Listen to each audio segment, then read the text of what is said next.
Así ven las cosas y bienvenidos a la tormenta, una tormenta que está afectando a 2 de cada 3 personas de los que vivimos aquí en los Estados Unidos. Hablaremos con el meteorólogo Albert Martínez, quien sabe exactamente dónde está pegando la tormenta y cómo tú te puedes proteger, por una parte. Y por otra parte, al final de este primer segmento, vamos a tener una entrevista con el abogado Javier Montano, un abogado que va a responder todas sus preguntas sobre inmigración en un momento de crisis aquí en los Estados Unidos. Pero vamos a comenzar con la tormenta y algunas de las imágenes. Está afectando de una forma increíble a 200 millones de personas en este país de 340 millones. Estas son imágenes de lo que puede ocurrir. Esto es precisamente lo que estamos esperando. Muchísimo hielo, mucha nieve, no solo en el noreste del país, sino como estamos viendo aquí en este mapa, está afectando de una forma irregular, es decir, poco común, a la parte sur de los Estados Unidos y el estado de Texas. Los gobiernos de cada uno de los estados se están preparando con sal, como vemos aquí en el noreste de los Estados Unidos, y con camiones que eventualmente tendrían que abrir el camino para que las cosas regresaran a la normalidad. Estamos esperando que esta tormenta entre con fuerza. Se está sintiendo ya, por supuesto, en el sur de los Estados Unidos y en Texas, pero esto va a ocasionar el retraso a partir del viernes, sábado y domingo en varias partes de los Estados Unidos. Esto es precisamente lo que estamos esperando y hay todo un debate a nivel político, más allá de cómo te puedes proteger, que ahora te lo vamos a decir. El presidente de los Estados Unidos insiste en que esta es una muestra, que esta tormenta invernal que va a afectar y que ya está afectando parte de los Estados Unidos, que es un ejemplo de que no hay calentamiento global. Y entonces el presidente dijo lo siguiente: se espera que una ola de frío récord afecte a 40 estados, rara vez se ha visto algo así antes. ¿Podrían los insurreccionistas ambientales explicar qué pasó con el calentamiento global? La respuesta es muy sencilla. Ahora estamos viendo climas extremos y el clima extremo es reflejo precisamente del calentamiento global. En otras ocasiones, estas tormentas hubieran sido limitadas a ciertos lugares del país, a ciertas ciudades, a ciertos estados, y ahora está afectando, como el mismo presidente reconoce, a 40 estados norteamericanos. FEMA la están desmantelando. FEMA, quizás ustedes han tenido la oportunidad, nosotros en la Florida sí, de ver cómo funcionan. Y han funcionado con mucho éxito. Cada vez que hay una emergencia, cada vez que hay un huracán, cada vez que hay tormentas monstruosas como esta, FEMA sale a ayudar a la gente. Y entonces, aquí lo interesante es que en estos días pensaban despedir, porque están desmantelando FEMA, al igual que muchas otras organizaciones gubernamentales, pensaban despedir a cerca de 300 empleados que trabajaban en momentos de desastre, 300 empleados de FEMA. Así que quizás lo único positivo de esta tormenta es que estos empleados no van a ser despedidos y al mismo tiempo que FEMA, todavía lo que queda de FEMA, seguirá siendo utilizada para ayudar a los más necesitados a lo largo de esta tormenta. Y ahora, para hablar quizás de la peor tormenta de la temporada, nos acompaña Albert Martínez, un meteorólogo a quien yo confío totalmente, fundador del canal Meteo. Albert, gracias por ayudarnos a tratar de entender la dimensión de esta tormenta. ¿Estamos exagerando al decir que es una de las peores tormentas de la temporada? ¿O debe sorprendernos que haya una tormenta invernal en invierno? Bueno, la segunda no nos tiene que sorprender, es en esta época que tiene que ocurrir una tormenta invernal, Jorge, pero realmente sí, es una tormenta excepcional por su alcance. Es que estamos hablando de 2.000 millas, desde Texas hasta el noreste, hasta Massachusetts, todo el corredor central de Estados Unidos. Vamos a ver acumulados de nieve que pueden superar el pie o los 2 pies en el caso de la zona triestatal, y luego podremos ver hielo en toda esa parte más al sur. Eso es desde Texas, pasando por Luisiana, Kentucky, Mississippi, las Carolinas. Y eso puede realmente ser un gran problema por 200 millones de personas que ya están bajo alerta por tiempo invernal.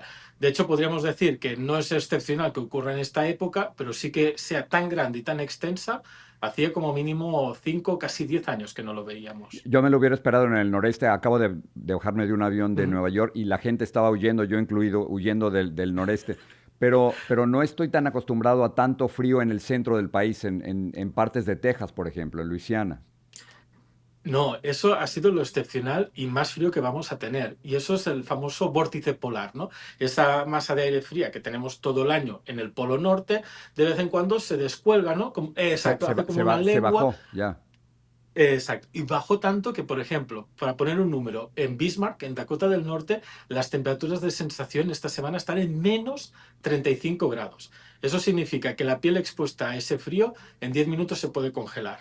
Realmente es una situación muy crítica. Pues bien, a ese aire frío irá bajando por todo el valle del Mississippi, las grandes llanuras, y hablaremos de temperaturas en el punto de congelación para Houston, parte de Luisiana, Mississippi, que es poco habitual, ¿no? Igual que el norte de Florida. ¿Qué hace este frío tan extremo en las ciudades? En Nueva York estaba viendo en todos los noticieros, les falta sal, necesitaban sal para tener Ujú. más o menos abiertas las calles. Pero ¿qué es lo que hacen qué es lo que se puede esperar en las próximas horas? Que se vaya la electricidad, no van a tener internet, no van a tener teléfono. ¿Qué pasa en las ciudades cuando hay tanto frío? Esa es una muy buena pregunta. Cuando hay frío, normalmente no pasa nada. El Sí. problema es cuando caen cosas del cielo, cuando tenemos viento fuerte, que puede romper árboles, tendido eléctrico, o lo más peligroso, el hielo, más que la nieve. La nieve, evidentemente, te cubre una carretera, se puede acumular en un árbol y puede colapsar un poco el árbol, pero el problema es el hielo. El hielo, y uno lo puede hacer en casa, pesa más que la nieve. De modo que el hielo acumulado en un cable de luz tan solo 0,5 pulgadas, que no es nada, eso en un cable de luz pesa casi 300 libras. Imagínate, es como que dos personas se colgasen de ese cable. Sí. Puede romperse, se puede colapsar. Ese va a ser el problema. Toda la zona entre el norte de Texas, norte de Luisiana, Arkansas, Mississippi, Alabama y Kentucky, toda esa parte del centro de Estados Unidos, podría haber de un cuarto de pulgada, media pulgada de hielo que puede darnos esos apagones que, ya te digo, frío Ahora, y apagones es la peor combinación. imposible sobrevivir esto afuera, ¿correcto? O sea, estoy pensando en gente que se quede atascada por la caída de nieve, o estoy pensando en el caso de Uh nuevo -huh. del noreste, en el caso de gente sin hogar, de homeless. Imposible sobrevivir esto. Es mejor estar en un sitio cálido. De hecho, muchos estados ya están abriendo centros de Ya vi. calentamiento, ¿no? Como en Ya. verano hablamos los de enfriamiento, pues lo contrario en este caso. Mi recomendación ante una situación como esta, que empieza este sábado y se extiende hasta el lunes en la mañana, es que si no tienes que salir de casa, quédate en casa. Si estás bien en casa, tienes de todo, quédate en casa. Si tienes que salir sí o sí, sal con precaución, sobre todo, revisa el estado del vehículo hoy viernes, antes del fin de semana, asegúrate de tener el depósito de gasolina lleno, ponte un par de mantas en el carro, no cuesta nada poner unas mantas en el maletero por si acaso, un poquito de comida, un O poquito sea, de agua, ya después por si te agarra la nieve, para que estés. por si acaso, Mira, nunca había exacto, escuchado por yo si eso, acaso. claro. Eso solo si es necesario salir sí o sí, Sí. tienes que hacer A ver, si tienes que ir a la esquina, no, pero si tienes que hacer un viaje a otra ciudad, a otro pueblo, porque es obligatorio, es mejor ir preparado y sobre todo seguir las actualizaciones de las autoridades. Albert, termino con esto. Donald Trump y los que niegan el calentamiento global van a decir, Uh -huh. esta es una clarísima señal del que el planeta no se está calentando. Todo lo contrario. No podemos asignar, igual que los huracanes, que cada huracán, cada tormenta sea culpa del cambio climático. Lo que nos dice el cambio climático es que el tiempo va a ser más extremo. ¿Esto qué significa? Que tormentas como esta, que afectan 200 millones de personas a lo largo de 2.000 millas, podrán ser más habituales en el futuro. Y al revés, tener episodios, inviernos con menos precipitación y prácticamente nada de nieve. Eso es a lo que vamos con el cambio climático, a los extremos. No significa que no vaya a hacer nunca más frío. Todo lo contrario, cuando hará frío podrá ser mucho más terrible. Lo interesante es lo que dice, son las cifras, que esta tormenta está afectando a 2 de cada 3 personas en los Estados Unidos, cuando antes estábamos localizando únicamente las tormentas por estados, no de esta forma tan Uh -huh. global. Increíble. Albert Martínez, fundador de Canal Meteo, gracias, mucha suerte. Vas a estar Un ocupadito, ¿no? placer. Sí, estaremos en Canal Meteo 24/7 cubriendo este evento. Estamos en la aplicación de iPhone, en Android, en Roku, en YouTube, y allí la gente puede preguntar y recibe respuestas sobre el pronóstico local, que es lo más importante. Listo, Albert. Yo sigo creyendo en ti. Gracias, Albert. Un placer. Sale. Este segmento con Albert me parece que refleja perfectamente lo que queremos lograr con este programa en Así veo las cosas, cómo las grandes noticias te afectan a ti, como esta gran tormenta invernal que va a afectar a 200 millones de personas, quizás seguramente a ti, cómo te afecta directamente y cómo te puedes proteger. Tenemos dos recomendaciones. La primera es cómo mantenerse seguro en frío extremo, así que vístete adecuadamente usando bufanda o mascarilla, guantes, botas resistentes al agua, gorro, abrigo resistente al agua y varias capas de ropa. Esa es una de las recomendaciones que les estamos dando. Ahora, ¿qué es lo peor que puede ocurrir? Puede ser una catástrofe esto si no te estás cuidando.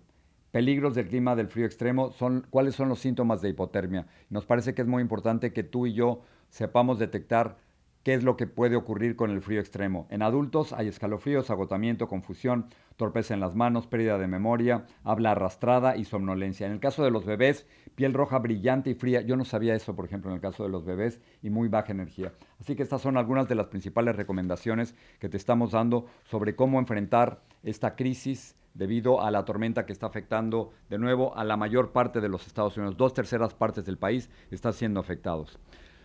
Quiero enseñarte esta fotografía que está en las noticias y que debe estar en las noticias y que el gobierno del presidente Donald Trump está obligado a dar una explicación. Esta es la imagen de Liam Conejo Ramos. Es un niño ecuatoriano de 5 años de edad que fue detenido por ICE. Esa es la realidad. Hay muchas explicaciones de por qué fue detenido por ICE, por qué se encuentra en una instalación de ICE en estos momentos en Texas, lejos de su casa en Minnesota, pero este niño fue detenido por ICE. Hay varias explicaciones. Lo que sabemos es lo siguiente, de acuerdo a varias fuentes. Ese niño estaba en la escuela, aparentemente su papá lo había recogido de la escuela y llegaron a su casa. Y al llegar a su casa, se encontraron con agentes de ICE que estaban esperando a su padre, que se llama Adrián Conejo, ecuatoriano. Hay dos versiones totalmente distintas. Una, que este niño fue utilizado como señuelo, es decir, estaban aprovechando que estuviera con su padre y luego se había bajado del carro para entrar a su casa, que fue utilizado como señuelo para apresar al padre y quizás también a la madre y quizás también a un niño, a otro niño menor de edad. Esa es una de las versiones.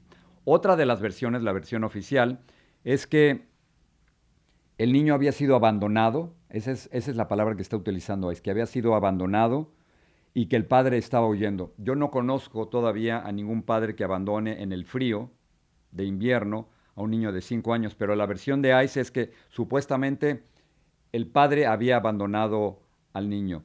¿Y qué hacía un niño solo ahí?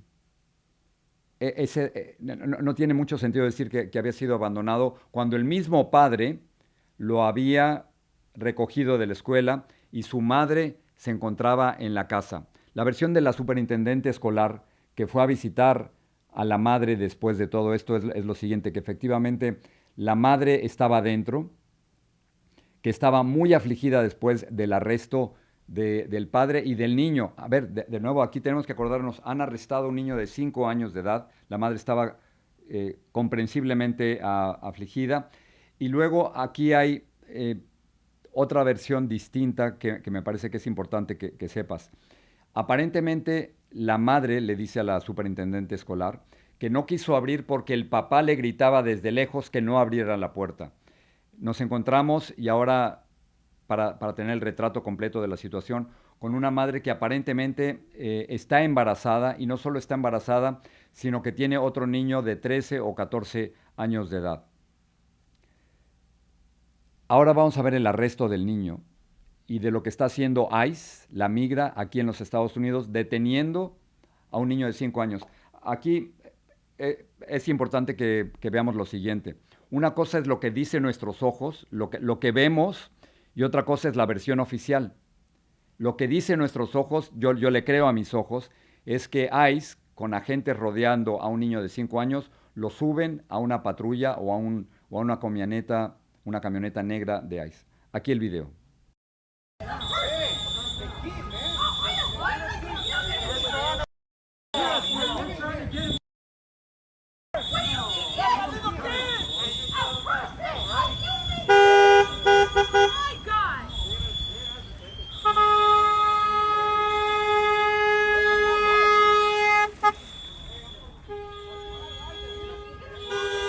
Where's your humanity? Where's your humanity?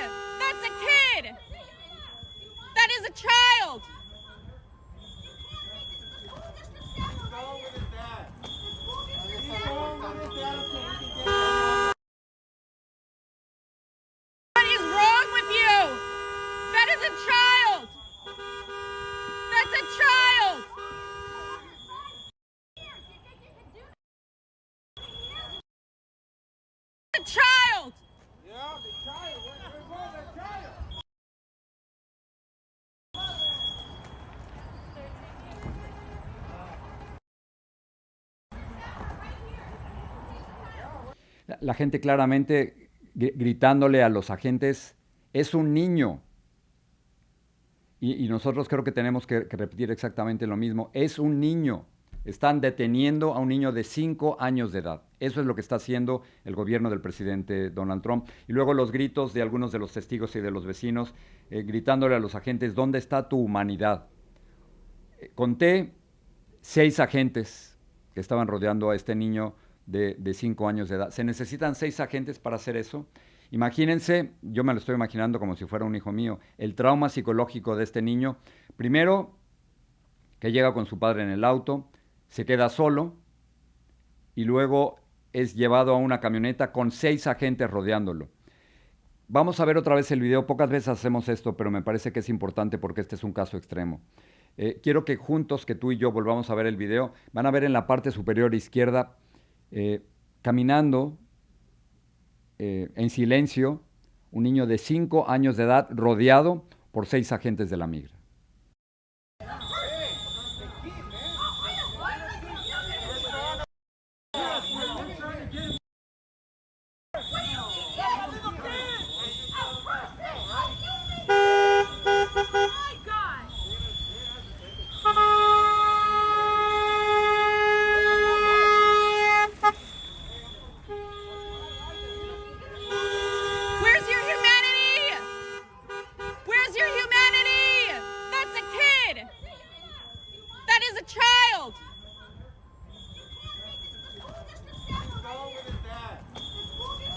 Es increíble que eso esté ocurriendo aquí en los Estados Unidos. Lo veo y no lo creo. No puedo creer que se necesiten 5 o 6 agentes para meter a un niño de 5 años en una camioneta de ICE.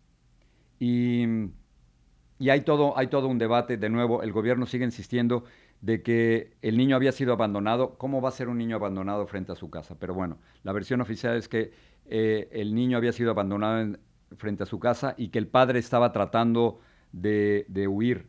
Y ahora, para escuchar un poquito más de la versión oficial, está el vicepresidente J.D. Vance, quien fue a Minneapolis, a Minnesota, y él dice que el niño no fue detenido. A ver, lo que acabamos de ver es que un niño fue detenido por ICE. El vicepresidente está dando una explicación distinta. Vamos a escucharlo. 5-year-old was not arrested, that his dad was an illegal alien, and then when they went to arrest his illegal alien father, the father ran.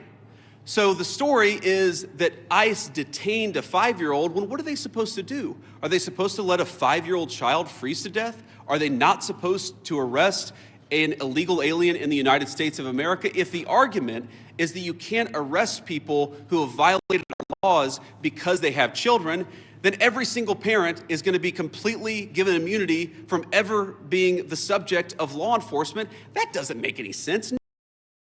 A ver, ¿qué podría haber hecho ICE? Muy sencillo. Se acusa al padre y ahora nos vamos a dar cuenta de que el padre estaba legalmente en el país, no de manera ilegal como sugiere el vicepresidente, pero estaba legalmente porque había hecho una solicitud a través de la aplicación de CBP One. Ahora vamos a ver la cuestión legal de la familia Conejo Ramos. El problema es que se pregunta el vicepresidente, ¿qué se pudo haber hecho? Bueno, ¿qué prevalece? Es la seguridad del niño. Lo que prevalece es la protección del niño. Lo que hacemos los adultos es proteger a los niños. Y lo que se debió haber hecho aquí es proteger a un niño de 5 años de edad. Eso es lo que se pudo haber hecho perfectamente. El argumento del vicepresidente es de que si no arrestan al padre, entonces otros padres y madres podrían utilizar esto para no ser arrestados por ICE. Yo diría que siga el proceso judicial, pero protegiendo al niño. Es decir, el gobierno tiene las prioridades equivocadas. Aquí la protección del niño prevalece sobre cualquier otra cosa. El abogado de la familia Adrián Conejo, que es el padre, nos va a explicar ahora cómo estaba protegido Adrián Conejo, el padre, y el niño Liam Conejo Ramos. Y estaban protegidos porque hicieron las cosas bien. Estaban en un tercer país, utilizaron la aplicación de CBP One, que se utilizó todavía durante el gobierno del expresidente Joe Biden, y estaban tratando de hacer las cosas correctamente. Aquí la explicación de por qué, contrario a lo que dice el vicepresidente utilizando un término que yo no utilizo como indocumentado, yo uso indocumentado, ellos utilizan la palabra ilegal, por qué la familia estaba legalmente en el país. Aquí el abogado. How can you justify incarcerating a child because of a civil violation, which again is not even accurate here because they entered lawfully through the CBP-1 program? And this family was not eluding ICE in any way. They were following all the established protocols, pursuing their claim for asylum, showing up for their court hearings, and posed no safety, no flight risk, and never should have been detained. No se querían fugar. Si se hubieran querido esconder o huir, como dice la versión oficial, entonces ellos no hubieran ido a sus citas de migración. Claro, a ver, alguien que está huyendo no va a ir a presentarse frente a las autoridades. Y eso es exactamente lo que estamos viendo ahora con la explicación del abogado de la familia Conejo Ramos. No solo eso, sino que a nivel humano, lo que realmente golpea es que se trate así a los seres humanos. La superintendente escolar, ¿se acuerdan que les había mencionado que la superintendente de la escuela de Liam Conejo Ramos, cuando se entera de que todo esto estaba ocurriendo, lo primero que hace, y me parece que es una respuesta muy humana y muy correcta, va rápidamente a la casa del niño para ver qué es lo que está ocurriendo. Ella entra a la casa, dice que la madre está afligida y luego explica lo siguiente. We're a very small town. So there were people crying, and I jumped out of my vehicle and went straight to the yard and said, "Where's the child? Where's the child?" Assuming that I was there to, take my student and then, call their emergency contacts and reunite them with someone. And then a community member tearfully said, "They've taken the child. They've taken the child." So that's what the scene I came into. Additionally, Liam's father's car was still running in the driveway when I got there. Aquí es una funcionaria pública que está haciendo lo correcto. Ella estaba encargada de la escuela a donde iba Liam Conejo Ramos, que seguramente el lunes o martes ya no podrá ir porque está detenido por ICE. No solo eso, fueron detenidos en Minneapolis. Y actualmente, de acuerdo con la última información que tenemos de CNN, se encuentran en el estado de Texas. Imagínense el trauma para este niño. Primero, ser separado de su padre, luego detenido, y aparentemente en este momento se encuentra junto con su padre en una instalación de migración de ICE. ¿Qué van a hacer? ¿Van a seguir separando a las familias? Aquí el retrato que tenemos de la familia Conejo Ramos es el siguiente. En estos momentos, el padre y el niño se encuentran en una instalación migratoria en Texas, mientras que la madre y otro niño de 13 o 14 años están en Minneapolis. Y eso lo sabemos porque su pastor, que se llama Sergio Amezcua, dio una entrevista a CNN y explicó no solo eso, sino algo más que se añade a este drama. La mamá de Liam Conejo está embarazada. Esto es lo que dice el pastor Sergio Amezcua. As a pastor, I'm telling you this. ICE in Minnesota is acting worse than the cartels in Mexico. In Mexico, cartels don't target kids or pregnant women. I spoke with her a few times, and she was terrified. They were using this baby. The ICE agents were trying to use the baby for her to come out of her house. But the neighbors step up. Neighbors advised her not to do it. The neighbors were trying to get the baby or the 5-year-old to give it to her. And this is a pregnant woman with another 13 or 14-year-old boy as well. And I believe her because I've seen how they're acting here in Minneapolis. I'm a pastor from Mexico, and I've seen how cartels work in Mexico. And just so you know, as a pastor, I'm telling you this, ICE in Minnesota is acting worse than the cartels in Mexico. In Mexico, cartels don't target kids or pregnant women. And ICE is just not respecting the law. The difference between ICE and cartels in Mexico is that ICE has immunity here. They killed Rene Nicole, and they're just doing horrible things. Another thing that is happening in Minnesota is that, they're fighting for religious freedom and stuff like that. Latino churches, 80% of them are closed. They're not having services. I used to have 500 members coming each week. They're targeting Latino people, legal, undocumented, citizens, residents. They're arresting DACA recipients. They're arresting people with work permits. They're just, you know what it looks to me here? This looks like ethnic cleansing. That's what it looks like. This is racism in the name of patriotism. And that's coming from a pastor. Estas las explicaciones fuertes, muy fuertes, declaraciones muy fuertes del pastor Sergio Amezcua. Dice que se trata, desde su punto de vista, de casos de racismo que se quieren presentar como si fuera patriotismo. Entonces ya tenemos como una visión un poquito más completa de lo que estaba ocurriendo. La pregunta es, ¿por qué el padre, Adrián Conejo, le grita a la madre, aparentemente según testigos, que no abriera la puerta? La explicación está ahí. Primero, si abre la puerta, es muy posible que lo hubieran detenido a ella también. Y ella está embarazada, según la versión del pastor, y no solo está embarazada, sino que está a cargo de otro niño de 13 o 14 años de edad. Así que la decisión de Adrián en ese momento, Adrián Conejo, el padre, fue muy rápida. Es decir, no abras la puerta, porque si abres la puerta, no solo me van a llevar a mí y a Liam, sino se van a llevar a nuestro otro hijo de 13 o 14 años y te pueden llevar a ti. Así que tomó la decisión de dejar a la madre con el otro hijo adolescente en la casa, y ellos en este momento se encuentran detenidos. Ante todo esto, ante todo este panorama, Minnesota se ha convertido en el estado de resistencia a las prácticas de ICE. Estaba viendo hace poco una encuesta en el New York Times, 61% de la gente en Minnesota está en contra de las prácticas de ICE. Pero luego, si lo divides entre demócratas y republicanos, la diferencia es muy grande. Pero 6 de cada 10 personas aquí en los Estados Unidos están en contra de las prácticas de ICE, y yo añadiría, a nivel personal, que esto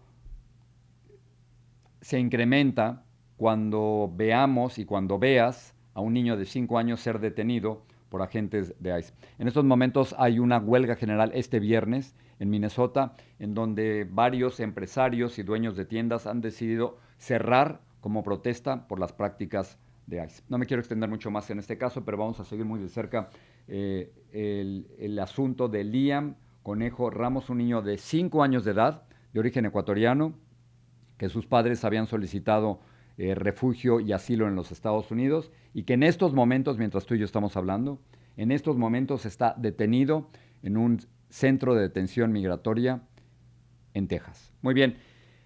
A ver, no entiendo bien al presidente Donald Trump sobre Venezuela. Si tú tienes que escoger, o yo tengo que escoger, entre la demócrata María Corina Machado, la lideresa del Movimiento de Oposición y Liberación de Venezuela, y Delcy Rodríguez, quien es la encargada de la dictadura, responsable junto con su hermano, junto con Nicolás Maduro, junto con Diosdado Cabello, junto con Vladimir Padrino, responsables de la dictadura y responsables del asesinato y de miles de prisioneros políticos y de la censura. ¿A quién escoges como gobierno?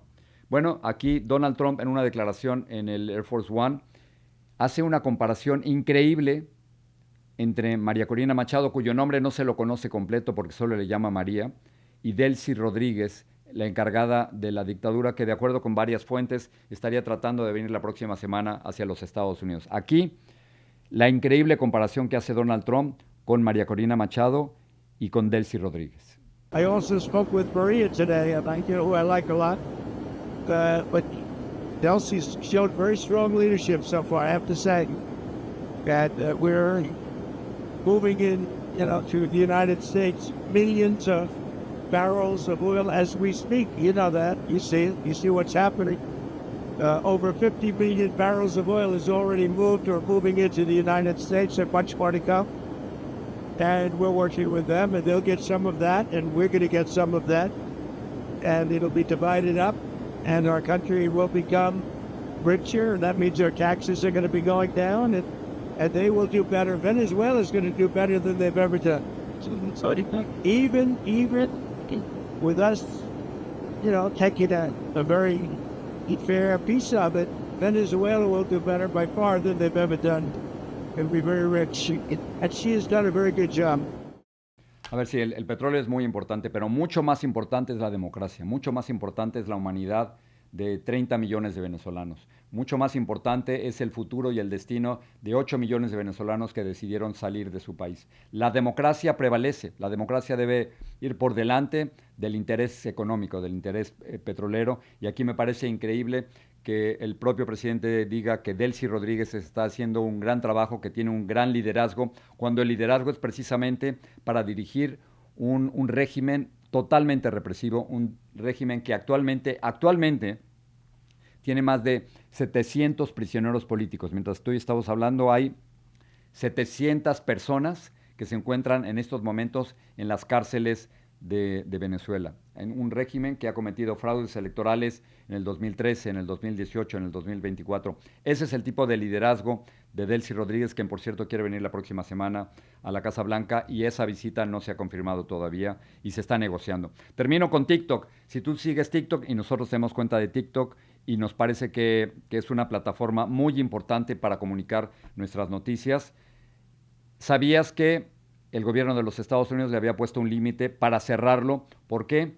Porque los dueños actualmente están ligados al gobierno de China, y en los Estados Unidos no querían que TikTok tuviera influencia de China y que tuviera información de sus millones de suscriptores. Muy bien, el caso es que se ha llegado a un acuerdo en donde el 80% de TikTok se va a vender a compañías estadounidenses o bien compañías ligadas o aprobadas por el gobierno de los Estados Unidos. De tal forma que en este 80%, Oracle se queda con el 15%, MGX 15%, Silver Lake 15% y el dueño de Dell un porcentaje que todavía no está muy aclarado. De tal forma que TikTok va a seguir funcionando aquí en los Estados Unidos gracias a este acuerdo que se ha logrado. Muy bien, esta es la situación. Cuídate mucho, por supuesto, si te encuentras en la zona de la tormenta, seguramente te puede afectar. 2/3 partes de la gente está siendo afectada. Y vamos a pasar ahora nuestra entrevista con el abogado Javier Montano con todas tus preguntas sobre migración. Aquí el abogado.